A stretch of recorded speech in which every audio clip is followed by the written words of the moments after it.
ભારત દેશની અંદર 999 નદીઓ છે. એમાં સૌથી મોટી નદી છે ગંગા. અને ગંગાની લંબાઈ છે 1600 કિલોમીટર.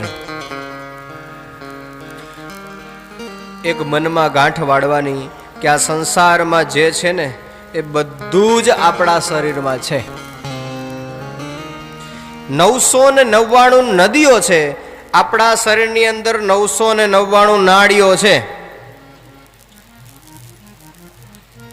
એ 999 નાડીઓ જે શરીરમાં છે, એક એક બાર કાઢી અને જોડવામાં આવે ને તો જેટલી ગંગા નદીની કિલોમીટર છે, 1600 કિલોમીટર લાંબી નદી છે, એટલી આપણા શરીરની અંદર રહેલી નાડીઓને જોડવામાં આવે તો એ 1600 કિલોમીટર સુધી લંબાય છે. એટલી નાડીઓ આપણા શરીરમાં છે.